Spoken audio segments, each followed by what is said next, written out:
So you shortly see the 10-ton Apache can bring a 270 wing over as the Lynx positions for the backflip. Will be completed in profile, demonstrating just how impressive and agile this piece of kit is.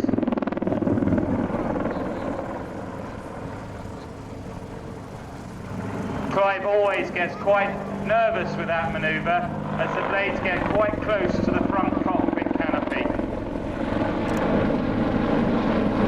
0.1 miles per hour, set way back in 1986. They should miss each other, but they might present a good opportunity for a close two-in together. Different dynamics of two aircraft, one of 4 tons and one of nearly 10 tons together to provide something for you to look at for most of the time. In the background you can see the Lynx pushing up to a pedal turn, what we're currently undertaking. And additionally the T-flip of the display for you today. We really hope you've enjoyed the display.